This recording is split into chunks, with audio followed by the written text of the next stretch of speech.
Good morning, everyone.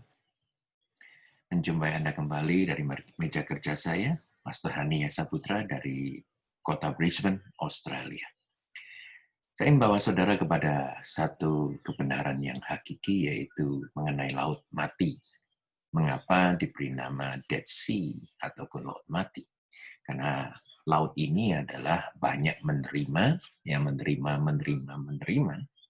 dari laut lainnya, tetapi tidak bisa memberikan ataupun tidak ada outletnya untuk menyalurkan apa yang mereka terima. Nah, itu memberikan satu ilustrasi juga supaya kita jangan seperti laut mati, supaya kerohanian kita tidak menjadi mati, maka jangan kita menjadi wadah yang cuma bisa menerima, tetapi tidak pernah memberi. Ya, tidak pernah menjadi saluran berkat bagi orang sekeliling kita. Ya, karena kita diciptakan untuk diberkati dan memberkati. Ini penting sekali karena pengorbanan daripada anak domba Allah yang sempurna itu ya terlalu besar sebenarnya untuk kita nikmati seorang diri saja. Karena Yesus mati untuk dunia. Yesus mati untuk saudara dan saya dan yang lainnya. Itu penting sekali untuk saudara ketahui, ya. Setiap orang yang percaya bukan saja diberi karunia untuk menerima dan menikmati, tetapi juga untuk menjadi sama seperti Kristus yang mengatakan bahwa karena begitu besar kasihnya akan dunia ini, sehingga diberikannya anaknya yang tunggal. Pemberian. Kita harus memberi. Nah, dalam kisah Ayub, saudara, di kisah Ayub, saudara akan temukan di sana bahwa ketika Ayub ya, tahu persis bahwa worship itu harus mengorbankan sesuatu, maka dia mengorbankan ya, korban bakaran yang terbaik setiap harinya untuk keluarganya. Saudara, di kisah Ayub saudara akan ketahui bahwa keluarganya dilindungi, yang diberi pagar perlindungan oleh Tuhan. Bukan karena Tuhan mau disogok, ya, dengan pemberian kita, dengan pengorbanan kita, baru dia melindungi. Dia melindungi kita. Tetapi dia tidak akan pernah mengangkat, ataupun begini, iblis tidak mempunyai celah untuk masuk dalam kehidupan kita dengan menghancurkan pagar blessing itu, pagar pelindungan itu. Kalau kita selalu memberi, ya, memberi yang terbaik kepada Tuhan. Nah, Ayub dalam kesehariannya sudah dia berpikiran begini, mungkin anak-anakku ya, hidup dalam kemewahan, hidup dalam pesta pora, berlaku celah di hadapan Tuhan, sehingga dia setiap paginya dia mengorbankan korban bakaran untuk dosa-dosa daripada anak-anaknya. Itu perjanjian lama dan perjanjian dengan Kristus belum terlaksana. Pengorbanan Kristus belum diterima, sehingga apapun yang dikorbankan manusia bisa diterima oleh Tuhan.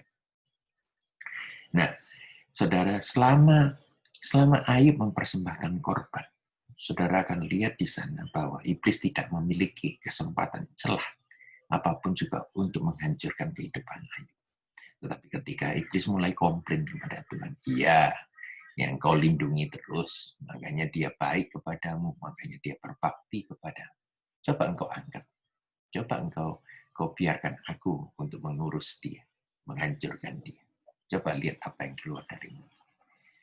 Tuhan sendiri pada waktu itu masih ada, iblis sendiri masih ada akses untuk berbicara dengan Tuhan, sehingga Tuhan berbicara juga, berkomunikasi, ya, komunikasi dengan iblis, mengatakan begini, silahkan kalau engkau mau membuktikan itu hanya satu hal, jangan jamah nyawanya. Nah, akhirnya saudara akan lihat dramanya dari Ayub 1 sampai Ayub 42 itu sudah lihat semuanya bahwa perlindungan Tuhan ya diangkat, dan ketika iblis bisa menyerang, dengan hebat dalam satu hari, dia kehilangan keluarganya, dia menghadapi kesusahan, yaitu semua anak-anaknya meninggal, istrinya membelot kepada dia, mengatakan bahwa kutukilah Allah yang kau percaya, perusahaannya bangkrut, dirampok, dijarah, segala sesuatu habis dalam satu hari. Dan dia sendiri mengalami porok-porok. Nah, waktu itu sama ganasnya dengan coronavirus zaman sekarang. Nah, drama berlarut-larut. Ayub mengalami satu kehidupan yang dia tidak pernah bermimpi. Berapa banyak di antara kita pernah mengalami masuk dalam satu keadaan di mana kita tidak pernah bermimpi sebelumnya kita akan masuk dalam keadaan itu. Tetapi kuatkanlah hatimu. Ayub memberikan contoh bagaimana dia berkemenangan pada akhirnya. Karena kalau dia bergantung kepada Tuhan, kalau dia die hard, dia tidak mengutuki Allahnya, maka dia akan selamat juga. Nah, saudara, pada waktu ini menarik sekali ketika pemulihan yang direncanakan Tuhan terjadi. Saudara akan tahu bahwa ada 4 teman di mana diberikan kepada Ayub. Yang 3 ini ngawur semuanya. Nasihat yang diberikan kepada Ayub ini tidak benar. Bahkan Tuhan sendiri menegur ketika temannya. Maka ketika teman ini dikatakan begini, aku akan mengampuni engkau. Aku akan merestorasi keadaan jikalau engkau persembahkan korban bakaran melalui Ayub. Jadi berikan 7 lembu jantan, ya, dan 7 juga domba jantan kepada Ayub ya, sebagai persembahan.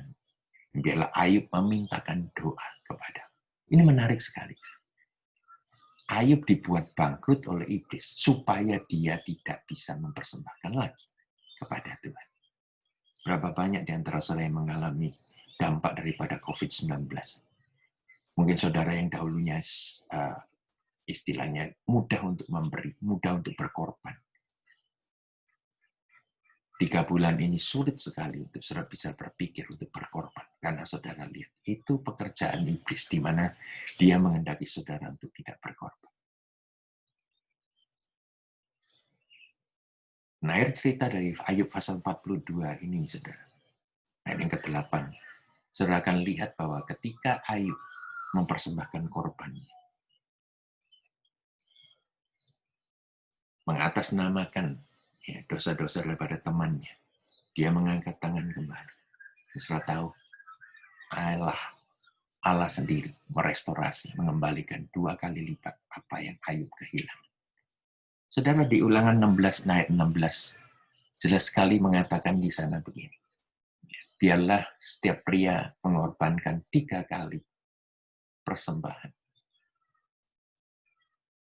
setiap tahunnya. Yang pertama pada perayaan roti tidak beragi, yang kedua pada perayaan 7 minggu, dan yang ketiga pada perayaan Pondok Daun. Dan ayat ini mengatakan begini, janganlah ada seorang pun yang datang ke hadapan Tuhan dengan tangan kosong. Empty-handed worship or sacrifice. Bloodless sacrifice. Itu tidak ada artinya bagi Tuhan. Bukan perkara jumlah dari persembahan saudara yang harus saudara berikan, tapi hati. Ada seorang teman saya mengatakan begini, segala sesuatu yang saudara berikan itu belum namanya korban kalau tidak sakit.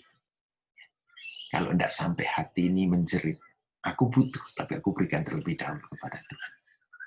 Tuhan bukan Tuhan yang cruel, tapi dia ingin mengetes. Dia selalu ingin melihat apa yang di dalam hati kita. Saudara, janganlah datang kepada Tuhan dengan bloodless sacrifice ataupun empty-handed. Pengorbanan pertama yang saudara harus berikan adalah tubuh yang kudus, yang berkenan di hadapan Allah. Roma 12 ayat 1. Itulah ibadah saudara, yang sejati. Kemudian ibadah iman. Bagaimana iman itu di tengah-tengah semua gelombang badai? Apakah saudara tetap percaya kepada Kristus? Kemudian yang ketiga, persembahan pribadi. Di mana engkau berikan dirimu sendiri. Engkau taruh di atas altar sebagai korban yang hidup. Kemudian baru persembahan pelayanan saudara, persembahan ucapan syukur atas kebaikan Tuhan. Jangan jadi serakah. Apapun yang saudara terima, jangan jadi laut mati. Ya, kalau saudara terima, genggam sesuatu. Saudara tidak akan bisa menerima. Tapi kalau saudara terima, kemudian saudara buka lagi.